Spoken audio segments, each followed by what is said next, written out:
You might have been hearing reports of major drops in cargo at U.S. ports due to tariffs. The Port of Los Angeles, for example, is expected to see a 35% year-over-year drop in imported cargo. Here's some video on social media that shows the Port of Seattle, which is much quieter, at least reported to be, than usual. And data from Statistics Canada finds that Canadian exports to the U.S. dropped more than 6%, while imports dropped nearly 3%. But what will activity increase or decrease at North American ports after the U.S. and China agreed to slash those tariffs? We're joined this morning by Ian Hamilton. He's president and CEO of the Hamilton-Oshawa Port Authority. Great to have you in studio. Thanks very much for having me. Okay, so big news over the weekend. What's happening with shipment levels right now at the Canada-U.S. ports, and how does the news from the weekend with the pulling back in this trade war of the U.S. and China change things? Yeah, and it is, change is the right word. It's changing all the time.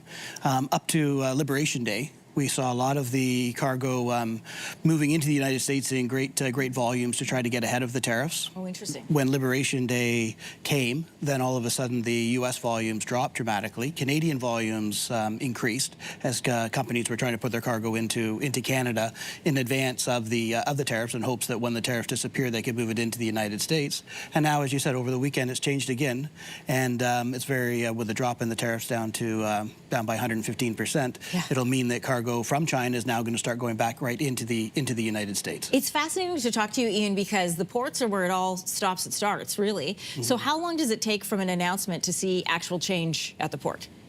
It actually happens pretty quickly now because people have been staging their cargo. But if you're bringing a ship over from China, you're going to be 3 to 4 weeks of a lead time before you get the cargo into a Canadian or U.S. port. So this pullback is good news for you at the ports? It certainly is. There's we keep on pivoting at the ports, and there's different opportunities based on what the current situation is. Sure. And but here, I think it's probably good for the overall global economy, which is a positive step forward. How do you prepare for this change in levels, especially with this volatility that we've seen? You know, you were describing to one of our producers about a blank sailing. Most people won't know what that is. Could you explain that for us? Yeah, a blank sailing would be where a ship disappears, or it runs without not disappears, but runs without cargo, or it skips a voyage. How do we prepare? I think our Prime Minister has brought it up a few times, that the world has changed. And you mentioned the drop of exports in the United States by over 6%, but Canada's actually increased our overseas exports by over 25%, which means that I think we have to start to prepare for an economy that is much more diversified, and using our ports to actually as the gateways to these international markets. Well, while I have you here, I might as well ask you, what would those changes look like? One of the big ones is, again, infrastructure. Not just the financial, which is hugely important, but also how quickly and the velocity we can put into place to get these projects moving. Quite often they get caught up in red tape, and I think trying to expedite that'll help a great deal. There's probably some legislative environments, and making sure we understand how to take advantage of the free trade agreements like CETA. Right. You work with ports right across the country, not just the one here in Eastern Canada, and they all specialize in different imports and exports. How is this situation affecting the people who work there, all this volatility? Yeah, I think it's more than anything, and like most Canadians, everyone is just concerned and worried. And there's a bit of a temptation to sit on your hands as port executives and wait to see what happens. But I really believe that almost creates a self-fulfilling prophecy, and we need to continue to invest and hope that we can do all the right things to diversify and start to take advantage of the overseas markets. Well, when I was asking you about the imports and exports coming back to the port being good news, that's what I was thinking of is workers. If it's a busy port, that means jobs are secure. Certainly, in Hamilton, where I'm chairman of the board for the Association of Canadian Port Authorities, but also CEO in Hamilton. And Hamilton were particularly impacted because of the steel tariffs.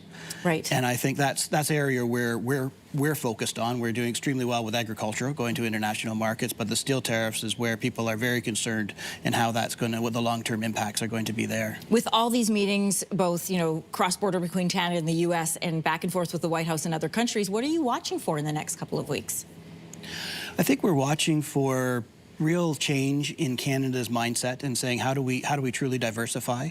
There's an interesting example, and it's just an example of what the world looks like, but 27% of all of the coffee we drink in Canada, those coffee beans come from the United States. Well, the United States doesn't actually grow any coffee beans. Right. So we know that supply chain brings those coffee beans from the country of origin into the United States to be redistributed in Canada. So we're importing from an importer. Right. So I think going forward. And that's just one example of many commodities in the same type of supply chain. But one of the interesting things and opportunities for Canadians is how do we start to be the importer and distribute directly to our citizens and to our consumers here. It's almost like everything old is new again. Back to ports, back to shipping, back to having stuff brought direct. Yeah, it's a bit of a reversal of globalization and more direct markets, but I think Canada can benefit overall as long as we take advantage of what's in front of us. Ian Hamilton, CEO of Hamilton Oshawa Port Authority. Great to have you in studio. Thank you. Thank you very much for having me. If you like that video, make sure to subscribe to the Your Morning YouTube feed, where you can find all kinds of new content posted every weekday morning.